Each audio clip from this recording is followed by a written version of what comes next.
أعوذ بالله من الشيطان الرجيم. بسم الله الرحمن الرحيم. الحمد لله رب العالمين. اللهم صل على سيدنا محمد في الأولين، اللهم صل على سيدنا محمد في الآخرين، اللهم صل على سيدنا محمد في الملأ الأعلى إلى يوم الدين. سبحانك لا علم لنا إلا ما علمتنا إنك أنت العليم الحكيم، ولا حول ولا قوة إلا بالله العلي العظيم. السلام عليكم ورحمة الله وبركاته. إن شاء الله درسو كتير انتماني وامدنا الله بقى أرنا وكمودي سببنا وجمع سلم بابوندي نور درسو هنا ندعندي درسو هلاندي ندعندي وكن درسو سكاندنا كن بابو كي درسو لغرينا ورا كوي نانتي شرط نبينو غاو جمع ngaji bena onda o sehe kunkama bo شرط نبينو jongi ndengao angara juma imebe sali shartu no benunga ono kunga ko ina nta juma ke saha ubi ama saha o sehe kungama darsu lagare ke o sehne hino benu qadu dengani juma di aro ibenu ko yana sababu ya juma ngaji be halenga na juma kendi bakanga donc darrano yono ono lazurano yono ono kungoni ato yustahabu zinatu yo maganyeten qanno bi ahsani siyabi ti ramen suho sirenga juman kota nga donc juman kota awa nanyiran sirelondi awa yani ken qanun tini nasababunya farsene sallallahu alaihi wasallam ara koy sahaba no nandi sirebe ndayr ni jumandi nan yanki nanyiran sirelon na timalinga langa donc noko jamango me kapame no awa islami ana amo zrondi anda ma ya sababu ina tora kinya sire donc sare ande akanu deni nam waqassu sharibi aro laga nyinte kesuye sharibi nyani laga nyintuku na laga nyintuku kesu na se ko ko nyorni o tuku yara sharibu son ngoti ni timme nanu me nanu ndatu tsunga kanenga no humbe sharibe ngoni laganyinto anta koni shankanda laganyinde anda koni yogola nyinde na laganyinde sharibu ken laganyinto ko na laganyinto ko kesu namo ke akanu teni wa taqlimu li azafiri aro sigonyu kutie kitin sigonyu tan sigonyu ni kutu sarangor ni jumandi akana kanu teni donc kitin sigonyu na tokono ma o gilono yani farenti sirebe nda ya mundana tokono ama dangi tanata bitori awa yaro ke ngokina na kutu sabu mege ngo sagina ure o yana sababu ya na tora kinyanyi me atibe ngo yana sababu yi na malika nun toro namo wasiwaku aro kamba disai kenga hana kanudeni harangor ni jumandi anan kamben disa na qurani o masu tibi aro timalinge memende na timalinge lampatenga na timalinge lo anyira menga namo wa nahwi dhalika aro kungawranu ho gani awa sura du sura magayani ho gani maganyete donc asukanu teni namo bo hinu benu gono kanu tengani kunu kui bo la sura no benu yana sababu ina juma ngaji be halanga na juma kenni baganga orno kunkoni namo ati yani le ويسقط فرض الجمعة جمعة فرعون وقنة بقى سرنا بمرض توتي سببيا يتعذر معه الاتيان لي ngo qotono kapa watebe wati na li na kenga te toanga ngo qotona ngama juma ngo qenne bakanga namo أو لا يقدر والما كيلا دارني إلا بمشقة شديدة ما تي قطع قوري مشقة قوري يعني وتبي جوانا عندنا ليه كبنا me angana tana le ngo qotona maga masala no khobe hinginde wal masrebe awa wati daga dengo srebe ni nandura ke jamandi moy wori ube nan dalla tawnu moy wori aw yana sababu na tora kiyanga juma aw qenne bakan kama namu kingana bono bi tamridi qaribin aruti juma aw qenne baka seren kama ti maren tinte ngatu tangure tagenga tamridu keni watu tangure tage marado ni watenga tamrid wat dangore tage qaribi keni maren tinte yani maren tinte an yani ke ngat dangore taga nanga ay juma ko kenne bakan kama nantana ke mbay na to kono nantanga mo soro na li juma ni na to ko o kenne bakan kama namu walma do soro no benu go wono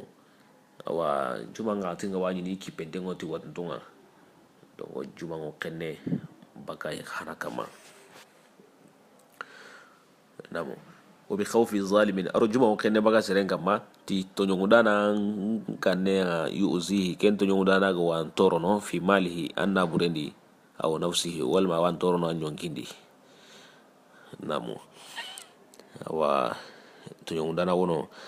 ango anyoku beno re angana tana mbigi wore nandika fayano so na balle misalinde walma andi gante no gondi tora wanyi me nyongin kitana o be tora wanna buren kitana ken kanen sababura aw kenne bakanga namu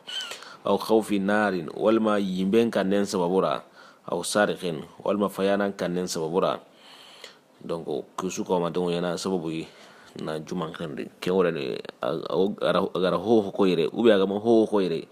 madama darura nya gani la zura nya ni aso yana sababu ya na juman kandi bakasire ngama yani ango jamane beri kayitin damga bo allo andi ganan sagunya na nani ando intakat ni me awa me angana ya tunandi onyana sababu ina torak nyanga donc juma ngo kenne bakan kama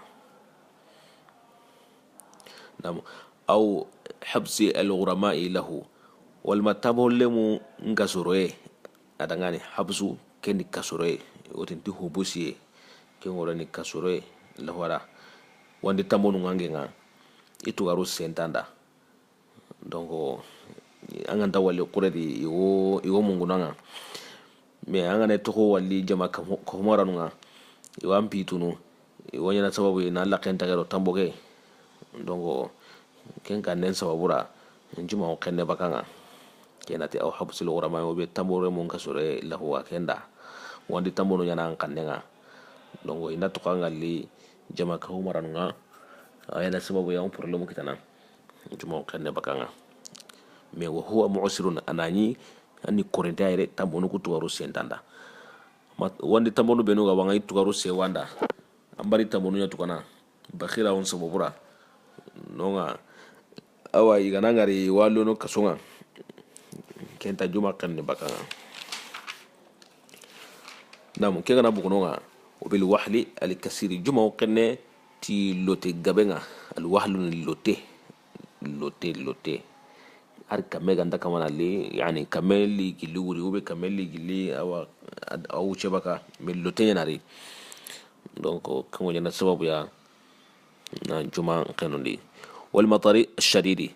aro kanji kan kote masalan kan otoro kan fusufunga kamenya kamana li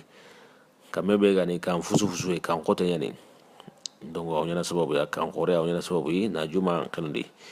kam pake bega o siren sayni doro awre hitina dikka mena li foki woyo nangiri la kam pake bega o siren sayni ni awina sababu ya na juma kanuni namo kigana bono wa akili asumi aro awa layi nyige layi kay ubi joba kay angana ke yiga tibe ngo to korambate bo awina sababu na juma kanuni baga sirenga subu farande sallallahu alaihi wasallam serebe gana lay kayni ga wanda jaba kayni ga abinde he biya soronto he atibe ngo to koranga na misire bayna to kono sabati be ngo yana sababu ya na malika nun toro atibe ngo yana sababu ina malika nun toro misire ni malika nun da garanye donc atibe ngo yana sababu ina kun toro serebe nda kunyiga sara atibe ngo bakanga aya ngo misire bayna to kono kenga nage mu juma ngatinga juma ngo enne bakanga namu wali uruyi kanil lagarenga al uruyu heto yani heto ndago ki yani sirebe gama yira mekita awa yira mendange maka juma kenne baganga kama donc ho gani la zura yara humbe no kono yerew amma humbe ko yere madama la zura gani donc yana sababu ya na juman khande baka sirenga wa mu no Allah maga arna oge mu di sababa nga ya rabbi babu ke skire insha Allah Allah nyagana arna ubatu laga arna ula ni dawu dunaro lagara yani diga medde hunde sababura juman kotani kotai kota barkantani kota qurani Allah subhanahu wa ta'ala awa farsene sallallahu alaihi wasallam arenda ko yoy nante birame Allah subhanahu wa ta'ala gara nabillahi Musa qi Musa imantonu Allah la lamuru nanti ko juman ko tankindu ya donc yahudiyanu imenura sibitin sugandi Allah ra kinkinu ya donc birame Allah Isa qi alayhi salam Isa mantonu Allah ri khere nanti ko juman kindu ya nasara no ira alhadin sugandi donc farela ko nanti ike mantonu Allah ri kunya khere ti juman ko tanga jumani kota korea kota bargandani donc farsene di sallallahu alaihi wasallam juman kota serebe nda masalenya farsene sallallahu alaihi wasallam hotara ko ina di juman kota nga serebe nda masalenya ki kama donc Allah o malikanu hilli nyamarni ita o dengu yi qabrunga iwo masaleke ko iniya donc fasamun daw koreo aro kotanu gutuna donc yani kenwa ko ina di masale nyange murundeni wakati suka o madeni mais juma kota khere o ken kama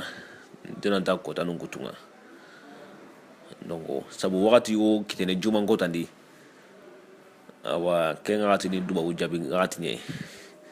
kenda sire sunyini awo kama na duwa unya maganta Allah subhanahu wa ta'ala wandu awun jabini